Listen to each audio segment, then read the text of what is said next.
साथियों नमस्कार। आज है 8 जुलाई 2025 और आज का करंट अफेयर्स देखते हैं क्या है। तो पहला है ब्रिक्स सम्मेलन शिखर सम्मेलन, इसके बारे में PT fact.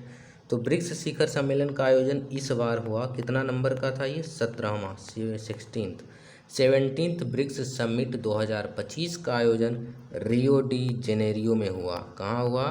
Rio de Janeiro. कहाँ है ये? रियो डी जेनेरियो ब्राज़ील का एक प्रसिद्ध शहर है। रियो डी जेनेरियो क्या ब्राज़ील की राजधानी है?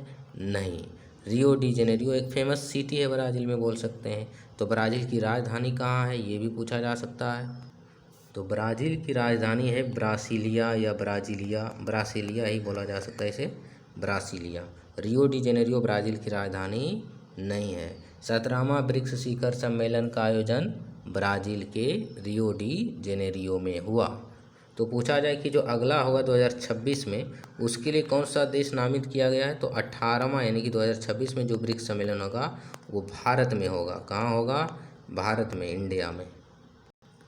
ब्रिक्स की पहला समिट या फाउंडिंग ईयर भी बोल सकते हैं, पहला शिखर समझौता 2009 में हुआ। हालांकि जो ब्रिक टर्म है, ब्रिक शब्द, वो 2001 में ही कॉइंड किया गया था, गढ़ा गया था, लेकिन पहला मीटिंग इसका 2009 में हुआ था। जो पहली बार ब्रिक बना था, ब्रिक मतलब ब्राज़ील, रूस, इंडिया और चाइना, ये फाउंडिंग मेंबर है पहला ब्रिक का। उसके बाद 2010 में इसमें साउथ अफ्रीका ऐड हो गया तो बन गया ब्रिक्स, और अभी 2025 में बहुत सारे नेशन इसमें ऐड हुए हैं, तो अभी इसको बोलते हैं ब्रिक्स प्लस। क्या बोलते हैं? BRICS plus. तो 8% ब्रिक्स में कुल कितने मेंबर हैं? तो 10 सदस्य हैं। टूल इसमें कितने हैं? कुल 10 सदस्य हैं ब्रिक्स में। कौन कौन? तो फाउंडिंग जो मेंबर है उसको याद रखना है ब्रिक्स नाम से। बी से ब्राज़ील, आर से रसिया, आई से इंडिया, सी से चाइना, एस से साउथ अफ्रीका, और उसके बाद +5 2025 में ऐड हुआ है। कौन कौन? तो इजिप्ट है, यानी कि मिस्र, इजिप्ट को ही हिंदी में मिस्र बोलते हैं। इजिप्ट है, इथोपिया है, इंडोनेशिया है, ईरान है, यूएई है। और इंडोनेशिया जनवरी 2025 में ब्रिक्स का पूर्ण सदस्य बना। पूर्ण सदस्य इंडोनेशिया है। बाकी अन्य मेंबर इजिप्ट है, इथोपिया है, ईरान है, यूएई है। क्या पाकिस्तान इसका मेंबर है? नहीं है। नेपाल है मेंबर? नहीं है। म्यांमार, बांग्लादेश नहीं है। इस ब्रिक्स सम्मेलन पर जो ग्लोबल साउथ के देश हैं उसका प्रतिनिधित्व है, आर्थिक सहयोग किया जाता है, मिलजुल कर काम किया जाता है, मिलजुल कर विकास, technology share, trade and agreement किया जाता है बहुत सारे देशों में। तो अमेरिका ने क्या कहा? अमेरिका ने कहा कि हम ब्रिक्स देशों पर 10% एडिशनल टैक्स लगाए, क्योंकि ये अमेरिका के मतलब विकास का विरोधी है। अमेरिका के राष्ट्रपति डोनाल्ड ट्रंप ने कहा कि ब्रिक्स जो देश हैं उस पर 10% एडिशनल टैक्स लगाया जाएगा, क्योंकि ब्रिक्स जो देश हैं वो ग्लोबल साउथ को लीड कर रहे हैं। वो अमेरिका को ईर्ष्या हो रहा है कि ये सब आपस में मिलकर टेक्नोलॉजी एडवांसमेंट कर रहे हैं, ये वो कर रहे हैं, और अमेरिका को इसके साथ नहीं रखा है। और ब्रिक्स शिखर सम्मेलन में एआई पर चर्चा हुआ कि एआई को रेगुलेट कैसे करना चाहिए। आतंकवाद की निंदा हुई, जीरो टॉलरेंस अपनाया जाएगा आतंकवाद के प्रति। और इसमें कहा गया कि जो यूनाइटेड नेशन सिक्योरिटी काउंसिल है उसमें सुधार हो, आईएमएफ में सुधार हो, वर्ल्ड ट्रेड ऑर्गेनाइजेशन में सुधार हो। अगला है केरल गवर्नमेंट, केरल राज्य सरकार ने निपा वायरस के सर्वे के लिए एक प्रोग्राम लॉन्च किया। निपाह वायरस या Nipah virus. Nipah virus basically एक जूनोटिक वायरस है। जूनोटिक वायरस किसको बोलते हैं? वैसा वायरस, वैसा डिजीज या जूनोटिक डिजीज जो जानवरों से फैलता है व्यक्ति में। जैसे कोरोना भी था एक जूनोटिक, जो चमगादड़ से आया था, ये भी चमगादड़ से ही आता है निपा वायरस। जितने भी वायरस व्यक्ति हैं वो अधिकतर उसका एजेंट कुछ जानवर ही होता है, कोई अदर जीव ही होता है, उसको जूनोटिक बोलते हैं। पहली बार निपा वायरस का केस मलेशिया में आया था 1999 के दशक में, 90 के दशक में। अगला है कि पुरातत्वविदों ने, आर्कियोलॉजिस्ट जिसको बोलते हैं, आर्कियोलॉजिस्ट या पुरातत्वविदों ने 3500 साल पुराना एक शहर खोजा है जिसका नाम पेनिको दिया गया है। क्या नाम दिया गया है? पेनिको। ये पूछा जाए कि 2025 में न्यूज में था पेनिको सिटी, ये किस देश में है? तो उत्तरी पेरू के उत्तरी क्षेत्र में ये स्थित है, और कहा जाता कि ये ट्रेड लिंक था, एक ट्रेड सिटी था, यहाँ से अदर कंट्री में व्यापार वगैरह होता था। सीन नदी या साइन भी बोल सकते हैं, साइन रिवर या सीन नदी, जिस पर पेरिस ओलंपिक हुआ था, जो कि फ्रांस में है, पेरिस में, उसको फिर से ये खोल दिया गया है पब्लिक स्विमिंग के लिए, यानी कि सार्वजनिक तैराकियों के लिए इसे खोल दिया गया फिर से। ये नदी पहले पोल्यूटेड हो गया था, प्रदूषित, उसको फिर साफ़ वगैरह किया गया, साफ़ करने के बाद इसे स्विमिंग के लिए खोला गया। तो पूछा जाए सीन नदी कहाँ है जहाँ पर पेरिस ओलंपिक हुआ था इस बार, तो ये फ्रांस में है, पेरिस में। परमाणु नियामक एटॉमिक जो है अथॉरिटी भारत का, एटॉमिक एनर्जी रेगुलेटर बोर्ड, जिसको AERB भी बोलते हैं, AERB atomic energy regulatory board, उसने 2 प्रेशराइज्ड हैवी वाटर रिएक्टर स्वदेश निर्मित, जिससे 700 मेगावाट ऊर्जा उत्पन्न होगा, वो खोला जाएगा कहाँ पर, काकरापार। तो काकरापार ऊर्जा संयंत्र जो कि गुजरात में है।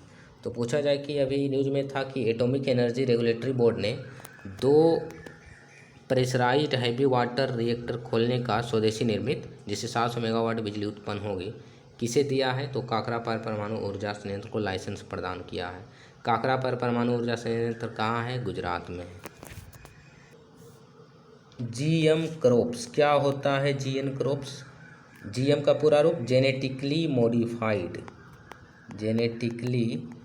मॉडिफाइड फसल। जैसे एक मान लेते कोई धान का फसल है, उसमें जीन, जैसे एक व्यक्ति में जीन होता है, DNA जिससे बना होता है, जीन के सेगमेंट को जीनोम कहते हैं। तो जीन से आनुवांशिक जो सूचना एक जीव से दूसरे जीव में जाता है, उसमें रहता है ये जेनेटिक इन्फॉर्मेशन रहता है। तो एक पौधा है धान का, उसमें कुछ जीन में परिवर्तन कर देंगे।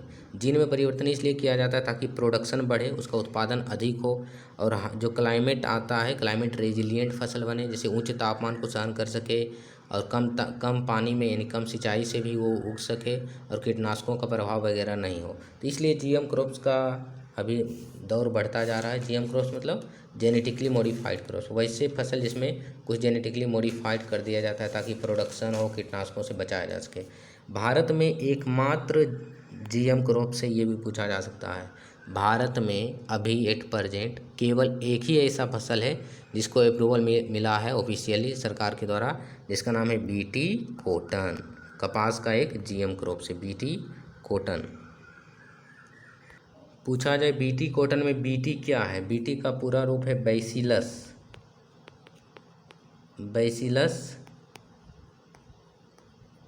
थरिंजिएंसिस।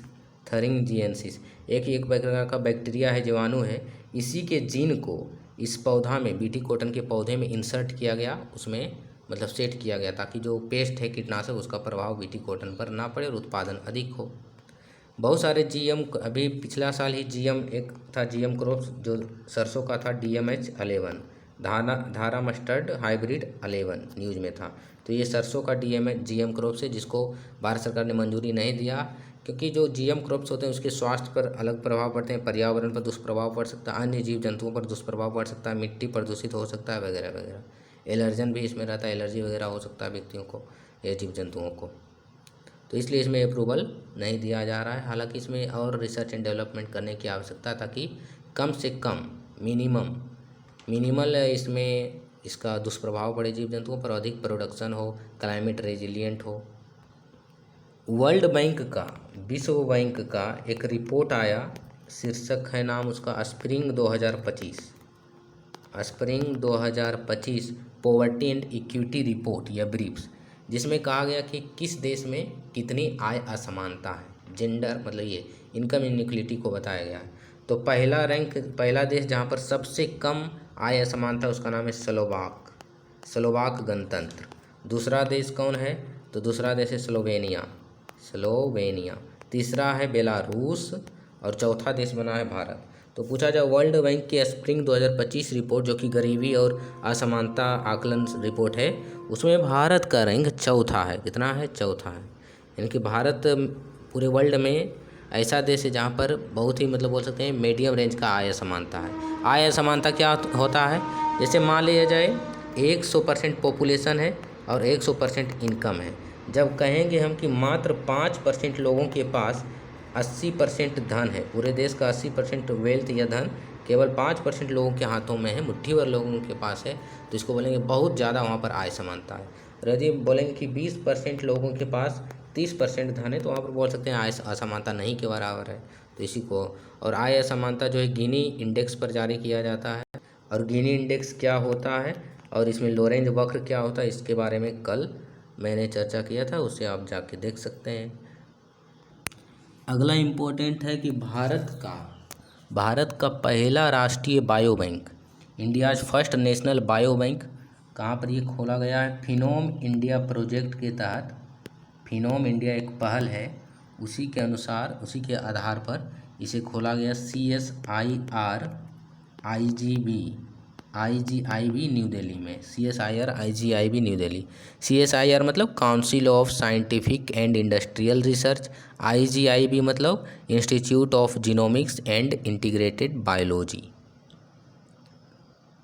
तो इसमें बेसिकली जो बायो बैंक होता है उसमें लोगों के जो जीन है, जीन पर रिसर्च वगैरह किया जाएगा, और प्रिसीजन जो मेडिसिन है, टारगेटेड मेडिसिन, जैसे एक व्यक्ति का अलग जीन है, दूसरा, जैसे मान लेते हैं ट्यूबरकुलोसिस है, ट्यूबरकुलोसिस ए व्यक्ति को है और बी व्यक्ति को है, तो ए व्यक्ति का मेडिसिन का अलग प्रभाव पड़ेगा, बी का अलग प्रभाव पड़ेगा। तो जीन के आधार पर हम मेडिसिन डेवलप करेंगे कि ये एक्स वाला जीन है किसी का, तो उसमें एक्स टाइप का मेडिसिन दिया जाए, वाई वाला जीन है तो वाई टाइप का मेडिसिन दिया जाए, ताकि जो गंभीर बीमारी है, जैसे कैंसर हो गया, लंग्स कैंसर और अदर जितने भी बीमारी हैं गंभीर श्रेणी के, जो हार्ट से संबंधित है, तो उसको दिया जा सकता है टारगेटेड मेडिसिन। अभी फ़िलहाल पिछले साल ही लगभग 10,000 लोगों का जीनोम सीक्वेंसिंग किया गया। कितने? ये भी नंबर फिगर पूछा जा सकता है। तो जीनोम इंडिया मिशन के तहत 10,000 लोगों का, भारत का, उसका जीन का अध्ययन, मतलब जीन का पता लगाया गया अलग अलग लोगों का। अगला है सूरीनाम। ये सूरीनाम क्या किसी व्यक्ति का नाम है? नहीं, सूरीनाम एक छोटा सा देश है जो कि दक्षिणी अमेरिका, साउथ अमेरिका का एक देश है। इसकी राजधानी की बात करें तो पैरामारीबो इसका कैपिटल का नाम है। और ये इसलिए न्यूज में क्योंकि यहाँ पर एक पहली महिला राष्ट्रपति बनी है, जिनका नाम है जेनिफर साइमन नाम की पहली महिला राष्ट्रपति किस देश की बनी है? सूरीनाम दक्षिण अमेरिका का एक देश है।